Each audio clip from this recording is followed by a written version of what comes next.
Okay, I haven't been on camera for the longest time, so I guess apologize for that, but now I'm back. So, anyways, first movie that I want to talk about. I mean, this is gonna be a string of videos for my video log. First movie I want to talk about is this Filipino movie that I saw the other day. Um, we had I had a little get together. I mean, I'm part of this club where we celebrate the Filipino culture, and we got together at my house and we watched this movie called The Debut. And The Debut, what can I say about this movie? Um, I like this movie a lot. Actually, it's pretty good. I mean, it gets intense and it's relatable. I mean, for a person like me, it's very relatable. And basically, what this movie is, it stars Dante Bosco. You know, you might remember him as Zuko or Rufy from Hook, and Rufio or I don't remember. Okay, um, so Dante Bosco, he's this kid, a Filipino kid, who's trying to raise money for him to go to art school. And while he's growing up, you know, he goes through the things that Filipino kids go through. Like he has I mean, this is gonna come off as a little strange to people who aren't Filipino, but like when someone like me, like I can look at the screens, like I can actually relate to this. Like there's respect for the elders, and there's a gap between how the younger generation thinks and how the older generation thinks. And then there's the accent, and then there's the food, and then I don't know. I mean, I can't really explain it. I mean, I can't. It's something kind of just like built in when uh, it's it's a movie designed for Filipinos. Like it's specifically made for people of the Filipino descent to relate to. Like if you're watching it and you're not first generation Filipino born in America, you can relate to the parents. But if you are first generation born in America, then you can relate to Dante Bosco and his sister and how they kind of have problems dealing with their Filipino heritage. Like there's a scene where Dante Bosco he's invited his white friends over to his house, and his mom starts asking them if they want to eat, and Dante Bosco starts getting worried because his mom has the Filipino accent, like she talks like this. Do you want food? You look hungry. And I know I do a bad accent. That's not actually how it sounds, but um, you get the point where he Dante Bosco hears the accent, and he feels that his friends are getting like they think it's funny, so he tries to push him out of the house. And then there's also some scenes where the sister who's having the debut, which is basically like a cotillion. So the sister, she gets angry at Dante Bosco for like trying to be an outsider of the Filipino race. Like she calls him what she call him? She calls him no, she doesn't. There's a scene where Dante Bosco gets called a coconut, like brown on the outside, white on the inside. So I don't think it was the sister that called him that. It was someone, maybe one of his friends. But that's the whole point of the movie. Like, it's trying to show the struggles that Filipinos have to go through in America through the viewpoint of a Filipino American family. And in a way, it's good because, you know, you can get it does show all the problems, and it does show it in a way that's believable. But what the director did was he crammed like he took every single um bit of the Filipino, how do I say this? He took every single thing that he took like a whole lifetime of a Filipino family into one movie. That's what I mean. Like every single minute, it keeps reminding you that this is a movie about Filipinos in America, and it's true, but it feels forced at bits. Like, what's a forced bit? Oh, there's a forced bit where the auntie come, where his Dante Bosco's auntie comes in, and the auntie married a white person, and they spend like I think 5 minutes like hammering down the fact that like um, Filipinos consider getting married to a white person high up, and in my opinion, that's not good. But I don't know. It just doesn't seem like it flowed. Like another bit that did not flow correctly was, I think it was when they were at the rave and Dante Basco was playing like I don't really know what they were playing there. Like if they told something, they told like something, and if it's true for one person, they have to drink. There was a racist white lady who said Orientals eat dog, and yeah, it's offensive. It just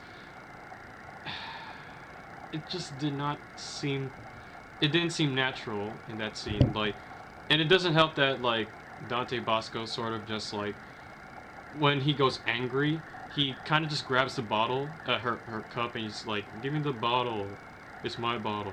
I mean, not bottle. Give me the cup, it's my cup. And he doesn't even seem like he's angry. He just seems sad.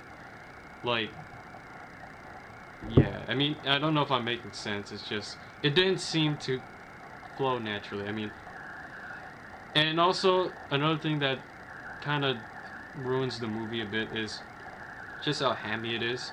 Like there's a scene in the when they're at the cotillion that or the debut where they're having a dance battle and I was kind of amazed because during this bit of the movie, me and my friends were completely silent, and I was starting to wonder to myself, how is it that these people who are just randomly dancing on the dance floor suddenly break out into like a choreographed dance battle, like the guys versus the girls?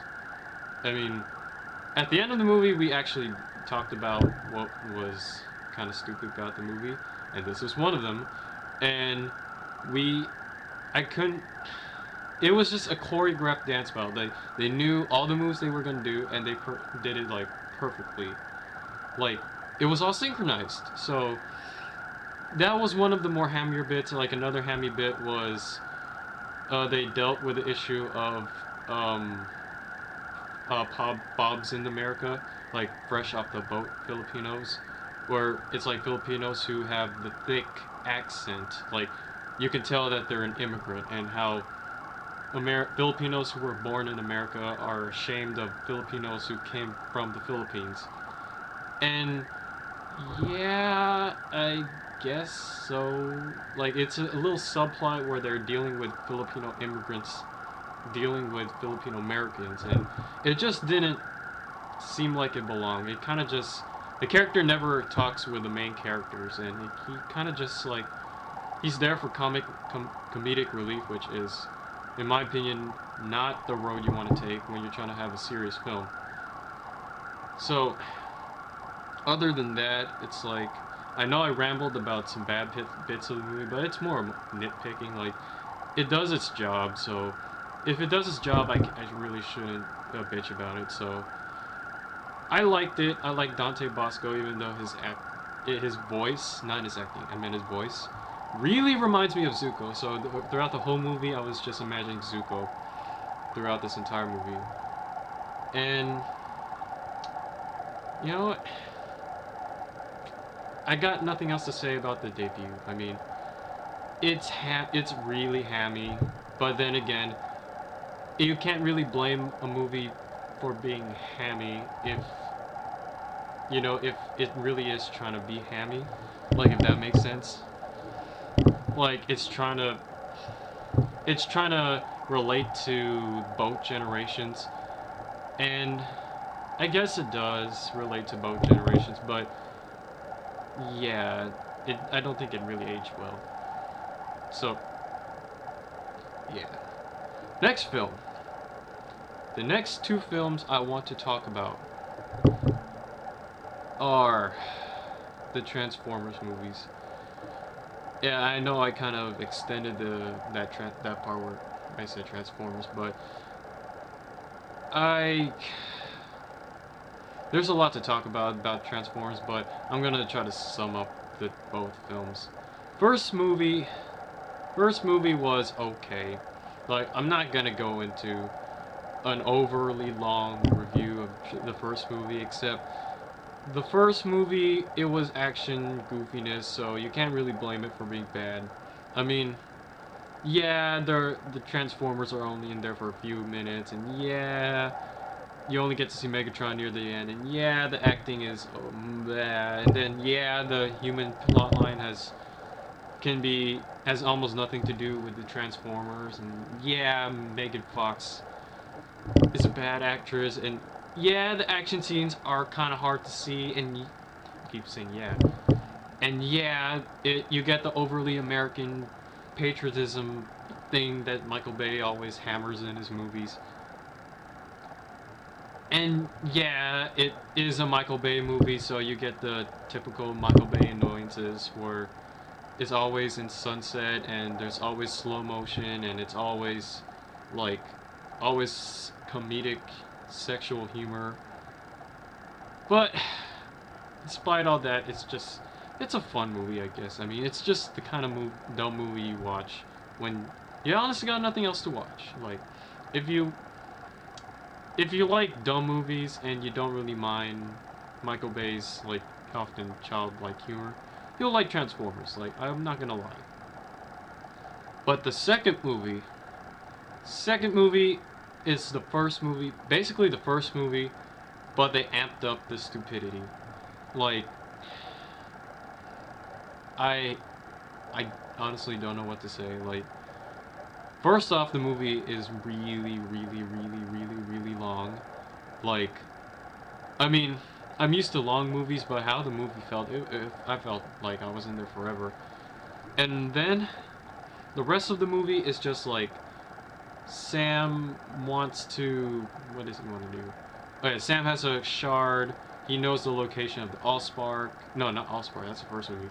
He knows the location of the Matrix, and they want to get the Matrix because what was it again? Something about harnessing the power of harvesting the power of the sun, and then the Decepticons want to do that. Autobots don't want that to happen. That's the plot of the movie, and the rest of the movie is just very long filler, like overly long filler of violence, and yeah. I mean, what am I gonna say about that? If you see my first review of the Transformers movie, the first Transformers movie, you don't really need to see this video.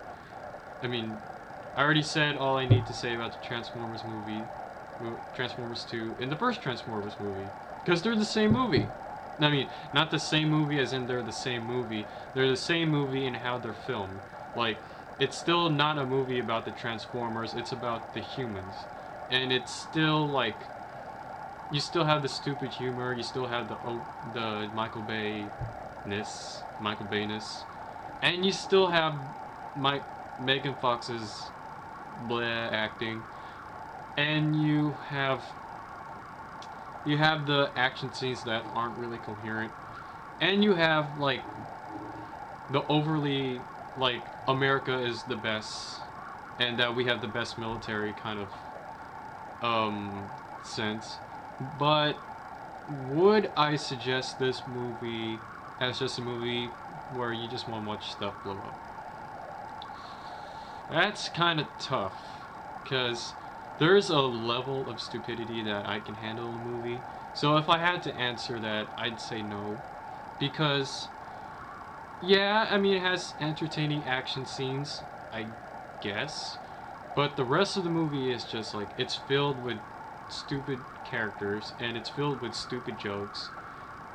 And I don't know, maybe it's not my kind of film. Like, I admit it's not my kind of film. So, I guess what I'm saying is, if you love the first movie, you're gonna love the second movie.